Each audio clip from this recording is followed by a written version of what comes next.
Hello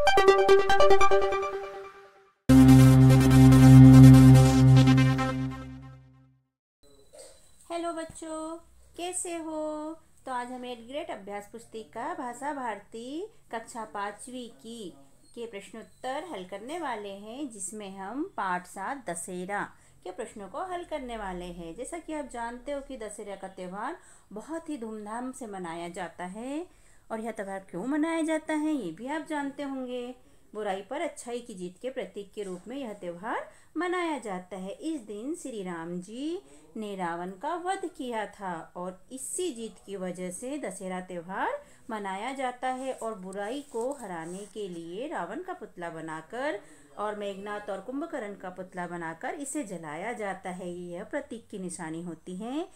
खत्म कर दो और अच्छाई बनी रहने दो, यानी बुराई पर अच्छाई की जीत। ओके, तो दशहरा आप लोग भी बहुत धूमधाम से मनाते होंगे और एंजॉय करते होंगे, तो इसके बारे में आपको पहले से सब कुछ पता है, लेकिन फिर भी हम प्रश्नों के उत्तर हल करते हैं। तो चलो बच्चों, हम स्टार्ट करते हैं प्रश्नों को हल करना। ओके, तो बच्चों यहाँ से बहुविकल्पीय प्रश्न चालू होते हैं। सही विकल्प छांटकर लिखिए। प्रश्न पहला है, मैसूर किस राज्य में स्थित है? ऑप्शन दिए हैं कर्नाटक में, महाराष्ट्र में, राजस्थान में और हिमाचल में। तो इसका आंसर है ए नंबर वाला, कर्नाटक में। ठीक है। प्रश्न सेकंड है बच्चा, रावण का एक अन्य नाम है? मेघनाथ, निशुंभ, कुंभकर्ण और दशानन। तो आपने देखा होगा रावण को, रावण का जब पुतला जलाया जाता है तो उसके चेहरे पे 10 चेहरे लगाए जाते हैं। तो इसका मतलब हुआ डी नंबर वाला, दशानंद उसका नाम है, 10 मुख वाला। ठीक है। प्रश्न तीसरा है बच्चों, हरे भरे पहाड़ों के बीच किस शहर में दशहरा मनाया जा रहा था? तो इसमें लिखा है मैसूर, गुजरात, जबलपुर और कुल्लू। तो इसका आंसर है ए नंबर वाला, मैसूर में दशहरा मनाया जा रहा था। आगे आता है प्रश्न नंबर 4, माँ भगवती ने विजयादशमी किस राक्षस का अंत किया? माँ भगवती ने विजयादशमी पर किस राक्षस का अंत किया? तो इसके ऑप्शन है शुंभ, निशुंभ, महिषासुर और रावण। तो इसका सी आंसर सही है, महिषासुर। माँ भगवती ने विजयादशमी पर महिषासुर का अंत किया था। ठीक है। आगे प्रश्न नंबर आता है बच्चों 5वां, धर्म शब्द में कौन सा उपसर्ग जोड़ने पर विलोम शब्द बनेगा? ए है न, बी है अ, सी है माँ और डी है स। तो धर्म में अ जोड़ देंगे तो वह हो जाएगा अधर्म। क्या हो जाएगा? अधर्म, और ये धर्म का विलोम हो जाएगा। तो हमने लिख दिया बी वाला ऑप्शन अ। ठीक है। आगे आता है बच्चों, नीचे दिए गए शब्दों में से उचित शब्द चुनकर रिक्त स्थान की पूर्ति कीजिए। शब्द दिए हैं ई, संस्कृति, खड़ा, दशहरा, खिलौने, ई, मजा और मेघनाथ। तो इन शब्दों में से हमें शब्द चूज करके चुनकर रिक्त स्थान की पूर्ति करना है। तो शुरू करते हैं हम प्रश्न नंबर 6 से। सभी बच्चों ने मेले से लाए खालिस्तान माँ को दिखाए। तो क्या दिखाए थे? खिलौने। प्रश्न 7वां है, विजयादशमी को खालिस्तान भी कहते हैं। क्या कहते हैं? दशहरा। तो हमने खालिस्तान में लिख दिया दशहरा। प्रश्न 8वां है, लोक नृत्य और परिधान, परिधान मतलब कपड़े, खालिस्तान की पहचान कराते हैं। कपड़े मतलब वस्त्र अपने पहनने वाले। ओके, तो खालिस्तान में आ जाएगा लोक नृत्य और परिधान संस्कृति की पहचान कराते हैं। प्रश्न 9वां है, मैदान चारों तरफ से खालिस्तान हुआ था। मैदान चारों तरफ से कैसा था? सजा हुआ था। तो हमने लिख दिया सजा। प्रश्न 10 है, गुण शब्द में खालिस्तान प्रत्यय लगाने पर विशेषण शब्द गुणी बनता है। तो हम गुण में ई शब्द लगा देंगे प्रत्यय, तो क्या शब्द बन जाएगा? गुणी। अब आगे आते हैं बच्चों, अति लघु उत्तरीय प्रश्न। एक शब्द वाक्य में उत्तर लिखिए। प्रश्न 11 है बच्चों, श्री राम के गुरु कौन थे? तो उत्तर है श्री राम के गुरु वशिष्ठ जी थे। प्रश्न 12 है, दिए गए शब्दों में ई प्रत्यय लगाकर नया शब्द बनाइए। तो इसका पहला है प्रांत। प्रांत में हमने ये जोड़ा, ठीक है, तो ये बन गया प्रांतीय। दूसरा है वंदन। वंदन में ये जोड़ा तो बन गया वंदनीय, ठीक है।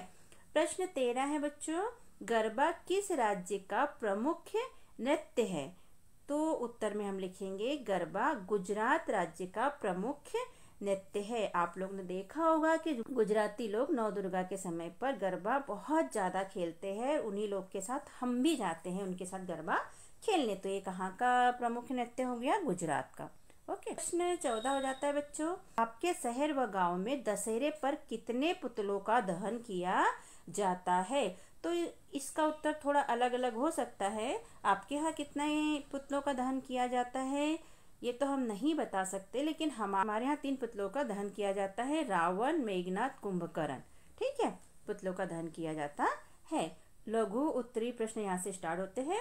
प्रश्न 15 है, रावण में कौन कौन से अवगुण थे? उत्तर है इसका, रावण में घमंड, अत्याचार, बेईमानी जैसे अवगुण थे। आप भी जानते हैं ये सब कि वो अत्याचारी थे, घमंडी थे। ओके, अब इसके बाद प्रश्न नंबर 16, श्री राम ने गुरुजी के आश्रम में राक्षसों का वध क्यों किया? तो इसका उत्तर है बच्चों, श्री राम ने गुरुजी के आश्रम में राक्षसों का वध इसीलिए किया क्योंकि राक्षस गुरुजी के आश्रम में होने वाले शुभ कार्यों और यज्ञों में बाधा पहुंचाते थे, ठीक है। प्रश्न 17 है बच्चों, रामप्रसाद बिस्मिल ने दशहरे को साहस और संकल्प का महापर्व क्यों कहा? अपने शब्दों में लिखिए। ओके, तो इसका उत्तर है, रामप्रसाद बिस्मिल ने दशहरे को साहस और संकल्प का महापर्व इसीलिए कहा क्योंकि, यहाँ से हम स्टार्ट करेंगे, इस दिन इस पर्व पर राम जी ने रावण का वध करके बुराई पर अच्छाई की जीत का संदेश दिया था, जो कि साहस का कार्य था। राम जी का बुराई खत्म करने का संकल्प भी अच्छा था। इसके बाद प्रश्न नंबर आ जाता है हमारा प्रश्न 18, दिए गए संज्ञा शब्दों को विशेषण शब्दों में बदलिए। ओके, तो गुण को हम बदलेंगे, ये हो जाएगा गुणी। वर्ष को हम बदलेंगे तो वर्ष में हम इक प्रत्यय लगाएंगे तो ये हो जाएगा वार्षिक। बुद्धि, बुद्धि में हम मान प्रत्यय लगाएंगे तो ये हो जाएगा बुद्धिमान। और अनुभव में हम ई प्रत्यय लगाएंगे तो ये हो जाएगा अनुभवी। और भारत में हम ई प्रत्यय लगाएंगे तो ये हो जाएगा भारतीय। यहाँ से शुरू होते हैं दीर्घ उत्तरीय प्रश्न। प्रश्न नंबर 19, दशहरे को विजयादशमी क्यों कहा जाता है? तो इसका उत्तर है, क्योंकि इस दिन श्री राम जी ने रावण का वध कर लंका पर विजय प्राप्त की थी, इसीलिए इस पर्व को अर्थात दशहरे को विजयादशमी कहते हैं। और उस दिन दशमी तिथि थी। 2 चीजों से मिलके विजयादशमी नाम बना है। विजय प्राप्त की थी इसलिए विजय, और दशमी का दिन था इसलिए दशमी, यानी दशमी के दिन विजय प्राप्त किया इसीलिए विजयादशमी इसका नाम हो गया। अब प्रश्न नंबर 20, बुराई पर अच्छाई की जीत के प्रतीक के रूप में मनाए जाने वाले किसी एक त्योहार के बारे में लिखिए। तो दशहरा तो बुराई पर अच्छाई की जीत का प्रतीक है ही, लेकिन इसके साथ में होली भी एक ऐसा त्योहार है जिसे हम बुराई पर अच्छाई की जीत का प्रतीक मानते हैं। तो हमने उत्तर लिखा है, बुराई पर अच्छाई की जीत के प्रतीक के रूप में होली का त्योहार भी मनाया जाता है। होली का त्योहार भी बुराई पर अच्छाई की जीत के रूप में मनाया जाता है। इस दिन सारी बुराइयों को भूलकर माफ कर दिया जाता है और सब एक साथ त्योहार मनाते हैं। तो बच्चों, यहाँ हमारे प्रश्न होते हैं कंप्लीट। और होली के दिन अगर हमारी किसी से पहले झगड़ा हो चुका होता है तो कहते हैं कि उस दिन भूल जाना चाहिए और सबको मिलजुल कर होली मनाना चाहिए। किसी से गलती हुई है तो होली का दिन ऐसा होता है कि माफ़ करने वाला दिन होता है, उसे माफ़ कर देना चाहिए और फिर से अपनी रिश्ते को, दोस्ती को वहाँ से नया रूप देकर शुरुआत करना चाहिए। तो बच्चों, कैसा लगा आपको ये लेसन कंप्लीट करके और दशहरे के बारे में जानकर? कमेंट में ज़रूर लिखिएगा। और अगर आपको हमारा वीडियो और समझाने का तरीका पसंद आता है तो चैनल को सब्सक्राइब, लाइक व शेयर कीजिएगा। फिर मिलते हैं बच्चों, बाय बाय। और हाँ बच्चों, हम ये कहना चाहेंगे कि हमने और भी विषय के 8th ग्रेड अभ्यास पुस्तिका के प्रश्नों को कंप्लीट करके अपलोड किए हैं। तो आप मेरे इस चैनल में जाकर चैनल को सब्सक्राइब करके मेरे सारे वीडियो भी देख सकते हैं। Okay bye.